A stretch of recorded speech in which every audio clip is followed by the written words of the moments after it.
So hello guys, welcome back to my channel degree maths tips Telugu. So ఈ రోజు నుంచి మనం లీనియర్ ఆల్జిబ్రాలో సెకండ్ యూనిట్ అయితే స్టార్ట్ చేయబోతున్నాం నాన్న. సో ఇంకా ఎవరైనా కానీ ఫస్ట్ యూనిట్ కానీ చూడకపోతే సో ప్లీజ్ వెళ్ళి అయితే ఒకసారి అయితే చెక్ చేయండి.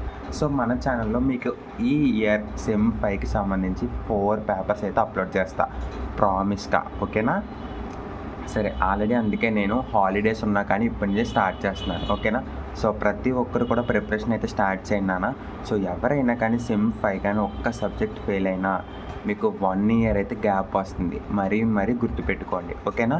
సరే చూద్దాం. ఇంకా లాస్ట్ స్టార్ట్ చేస్తే వెక్టార్ స్పేస్ 2 అని కొంతమంది అంటారు, బేసిస్ అండ్ డైమెన్షన్ అని కూడా కొంతమంది అంటారు, ఓకేనా? ఏదన్నా ఒకటేనా, వెక్టార్ స్పేస్కి ఫస్ట్ యూనిట్కి కంటిన్యూషనే ఇది, ఓకేనా? సరే, సో మనకు తెలిసిన దాని ప్రకారం మనం ప్రతిది ఎలిమెంట్ని కూడా ఎలా రాస్తున్నానా మనం ఫస్ట్ యూనిట్ నుంచి చూస్తుంటే కనుక ఎస్ ఈ subset of V of F, ఇవన్నీ మనకు తెలుసు, అవునా? సరే, వి అంటే ఏంటంటే ఇక్కడ వెక్టార్ స్పేస్. వెక్టార్ స్పేస్ అనేది 9 కండిషన్ సాటిస్ఫై చేయాలి. ఇవన్నీ కూడా ఫస్ట్ యూనిట్లో మనందరికీ తెలుసు, ఓకే? సరే, అసలు బేసిస్ అంటే ఏంటి, అసలు అలా ఏంటి అనేది చెప్తా చూడు.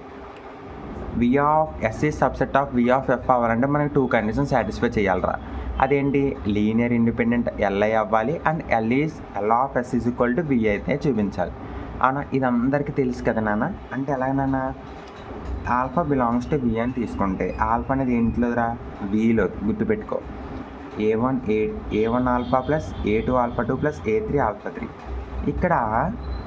ఇక్కడ చూడనా, ఇక్కడ కాన్స్టెంట్స్ అన్నీ కూడా ఏంట్రా, ఏ1 ఏ2 ఏ3 ఇవన్నీ కూడా పక్కన పెట్టుకుంటే ఆల్ఫా 1 ఆల్ఫా 2 ఆల్ఫా n దాకా ఎస్ ఈక్వల్ టు అని వచ్చిందా లేదా? ఇలాగా అంటే మనం వీలో తీసుకున్న ప్రతి ఎలిమెంట్ని కూడా ఎస్లో కూడా చూపిస్తే, అవునా? అప్పుడు ఏమంటారు నాన్న, మనం L of S is equal to V అని అంటాం. ఈ రెండింటి కండిషన్ని సాటిస్ఫై చేస్తే మనం వెక్టార్ స్పేస్, ఓకేనా? ఎస్ ఈ సబ్సెట్ ఆఫ్ వెక్టార్ స్పేస్ అనేది అంటుంటారా. ఇది అందరికీ తెలుసు కదా. ఇంకా క్లారిటీగా చెప్పాలంటే కనుక బేసిస్ అంటే ఏంటంటే, ఓకేనా, ఇందులో ఎన్ని వెక్టార్స్ ఉన్నాయో ఆ వెక్టార్స్ యొక్క లీనియర్ కాంబినేషన్ని ఆ వెక్టార్స్ని లీనియర్ కాంబినేషన్ కింద రాస్తే ఏంటన్నా, వీలో ఉన్న ప్రతి ఎలిమెంట్ని కూడా మనం ఏ విధంగా రాయాలి, లీనియర్ కాంబినేషన్ కింద రాయాలిరా. అదైతే గుర్తుపెట్టుకో, ఓకేనా? సో మీకు నేను చెప్పేది అర్థం కాకపోయినా ఇక్కడ ఉంటే చదువుకోండి, ఓకేనా, క్లారిటీగా, సరేనా? మరియు ఖచ్చితంగా ఎస్ అనేది ఏమవ్వాలి, ఎల్ఐ అయితే అవ్వాలిరా, ఓకేనా? When 2 conditions are satisfied S is called basis. ఈ 2 కండిషన్ని సాటిస్ఫై చేస్తే కనుక ఏంటన్నా, బేసిస్ అని అయితే అంటారా, ఓకేనా? సరే, ఎగ్జాంపుల్గా ఒకటైతే చూపిస్తాను చూడు. ఎగ్జాంపుల్గా ఎస్ ఈజ్ ఈక్వల్ టు 1, 1, 0, 0, 0, 1, 0, 0, 1 ఈ విధంగా అయితే తీసుకున్నా. వీటికి నేను పెట్టుకున్న పేరు E1 E2 E3 రా, ఓకేనా? E1 E2 E3, ఓకేనా? ఇప్పుడు ఇది ఎంత, V3 అయితే అవుతుంది, ఇది మనకు ఆల్రెడీ తెలుసు. సరే, A1 into E1 plus A2 into E2 plus A3 into E3 అయితే నేనే సబ్స్టిట్యూట్ ఇంటూ చేస్తున్నా వెక్టార్స్ అట్ స్కేలర్స్ని కూడా, ఓకేనా? సరే నాన్న, ఇక్కడ మనకి E1 అంటే ఎంతో తెలుసురా. ఏంటి నాన్న, ఒకసారి చూడు. సో E1 అంటే ఎంత నాన్న, 1, 0, 0. E2 అంటే 0, 1, 0. E3 అంటే 0, 0, 1. సో చూడు నాన్న, సేమ్ ఇక్కడ అదే కదా సబ్స్టిట్యూట్ చేశాను. ఏమన్నా వేరేగా ఏమైనా చేశాను, ఏమీ చేయలేదు, ఓకేనా? ఇప్పుడు చూడు, A1 ఇంటూ ఏ, ఓకేనా? సరిగ్గా చూడు నాన్న, సరిగ్గా చూడు. A1 ఇంటూ ఏ, ఓకేనా? సరే, A1 into 0, 0. A1 into 0, 0. A2 into 0, 0. A2 into 1, A2. A2 into 0, 0. A3 0, 0. A3 into 1, A3. సరే, అదే కదా రాసా. ఇందులో A1 ఉంటుంది, ఇందులో A2, ఇందులో A3 అవన్నీ రాసా. ఇవన్నీ మనం 0 బార్కి అయితే ఈక్వల్ చేసుకుంటాం. ఇక్కడ 3 ఉన్నాయి కాబట్టి ఇక్కడ మనం 0s ఎన్ని అవుతాయి, 3, 0, 0, 0. దీన్ని బట్టి చూసుకుంటే మనకి A1 ఈక్వల్ టు ఎంతరా, 0. A2 ఈక్వల్ టు ఎంత, 0. A3 ఈక్వల్ టు ఎంత, 0. అంటే చూడరా, ఇక్కడ మనం ఎలా తీసుకున్నాం, A1 A2 A3 ఇవన్నీ తీసుకుంటే కనుక ఇప్పుడు మనకి లాస్ట్కి ఏమొచ్చిందన్నా A1 equal to 0, A2 equal to 0, A3 equal to 0 అని అయితే వచ్చిందిరా. దేర్ఫోర్ ఇక్కడ చూడు, ఇలాంటి దాన్ని మనం ఏమంటున్నాను ఇప్పుడు, లీనియర్లీ ఇండిపెండెంట్. మీకు ఇంకా క్లారిటీగా చెప్పాలంటే ఇక్కడ చూడనా, ఇక్కడ ఉన్న A1, A2, A3 ఇప్పుడు ఏమైనాయిరా, 0 అయితే అవినీరా, అవునా. దీన్ని బట్టి ఇది మనకి L అయింది. సరే, నెక్స్ట్ కండిషన్ ఏంటి, L of S is equal to V అనేది చూపించాలి. ఇది ఇంకా సింపుల్, జస్ట్ సింపుల్ చూడండి. Alpha beta gamma belongs to V అని అనుకుంటున్నా. Okay, alpha beta gamma belongs to V. సరే, ఆల్ఫా సేమ్ 1 ప్లేస్లో 1 ఎక్కడ ఉందో అక్కడ ఆల్ఫా బీటా గామా పెట్టుకున్నాను అంతే. ఓకేనా, ఆల్ఫాని బయట తీసుకొస్తే 1, ఇక్కడ బీటాని కామన్ తీసుకుంటే 1, ఇక్కడ గామాని బయట తీసుకొస్తే 1. ఓకే కదన్నా. సరే, ఇక్కడ కూడా ఎంత అవుతుందని ఇప్పుడు ఆల్ఫా. సరే, ఈ విధంగా చూడు, ఇక్కడ మనం 100ని ముందు స్టార్టింగ్లో పేరు పెట్టుకొని ఉన్నాను, మీకు గుర్తుందో లేదో కొన్ని. ఆ పేరేంట్రా, E1, E2, E3 అనేది పెట్టుకున్నాం. ఎక్కడన్నా ఒక్కసారి చూడు, ఇదిగో E1, E2, E3 అని పెట్టుకున్నామా లేదా, అదే మీకు చూపిస్తున్నాను చూడు. ఇప్పుడు alpha into E1, beta into E2, gamma into E3. Okay, అంటే ఇక్కడ చూడన్నా, ఇక్కడ నేను ఇవి దేంట్లో తీసుకున్నాను రా అసలు, ఆల్ఫా, E1, E2, E3 అనేది దేంట్లో తీసుకున్నాను చెప్పు, ఎస్లో తీసుకున్నా, అవునా. ఎస్లో తీసుకుంటే కనుక ఇక్కడ ఆల్ఫా బీటా గామా అనేది దేంట్లో అయినా ఒకసారి చూడు, ఆల్ఫా బీటా గానేమో వీలోవి, ఇక్కడ తీసుకున్న E1, E2, E3 అనేమో ఎస్లోవి, అవునా. సరే, చూపిస్తాను చూడండి మీకు. సో ఇక చూడన్నా, ఇక్కడ చూడు, yes E1, E2, E3. Okay కదరా, క్లారిటీ కదా. సరే, ఇక్కడ ఆల్ఫా బీటా గామా వి అంటే ఇక్కడ ఈ రెండింటిని ప్రొడక్ట్ చేయగా అంటే ఇంటూ చేయగా ఏమొచ్చిందని ఇక్కడ స్కేలర్స్ వెక్టార్స్ మల్టిప్లై అయినట్టు వచ్చిందా లేదా, అంటే ఇందులో V ఉంది, S ఉంది, S ఉంది, V ఉంది, S ఉంది, V ఉంది, అవునా. అంటే ఇప్పుడు ఇట్లా ఏమంటారా, L of S is equal to V. అంటే ఇప్పుడు ఈ రెండు కండిషన్లో సాటిస్ఫై అయింది కాబట్టి ఇది ఏంటన్నా, బేసిస్. ఓకేనా. సరే, ఇక్కడ వరకు క్లారిటీగా అర్థం కావాలరా. ఫస్ట్ ఇది బేసిక్ టాపిక్, ఓకేనా. ఒక్కసారి అర్థం కాకపోతే కనుక వెనక్కి వెళ్ళి ఒక్కసారి అయితే చూడండి, ఓకేనా. సరేనా. ఒక్కటి మీకు చిన్న రిక్వెస్ట్, మన ఛానల్లో మీరు వీడియోస్ చూస్తున్నారు కదరా, మరి ఎందుకు లైక్ చేయరు, సబ్స్క్రైబ్ చేయరు, కనీసం కామెంట్ అన్న చేయండి ప్లీజ్.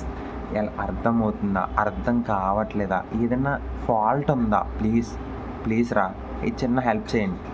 ఓకే, సరే, నెక్స్ట్ టాపిక్ చూద్దాం. ఫైనైట్ డైమెన్షన్ ఏంటన్నా, ఫైనైట్ డైమెన్షన్ చూద్దాం. ఫైనైట్ డైమెన్షన్ వెక్టార్ స్పేస్ అవ్వాలి అంటే V అనేది బేసిస్ అవ్వాలి, ఓకేనా. అది ఫైనైట్ బేసిస్ అవ్వాలి అంటే చూడన్నా, ఫైనైట్ డైమెన్షన్ వెక్టార్ స్పేస్ అవ్వాలంటే కనుక ఇక్కడ ఏమవ్వాలంట, బేసిస్ అనేది ఫైనైట్ ఉండాలంట, ఫైనైట్గా ఉండాలి, ఓకేనా. సరే, మనకు తెలిసిన దాని ప్రకారం ఈ చిన్న టాపిక్ అయితే గుర్తుపెట్టుకోండి, ఓకేనా. బేసిస్లో ఇది ఫైనైట్ అయితే ఎక్స్టాన్షన్ కూడా ఉంటుందిరా.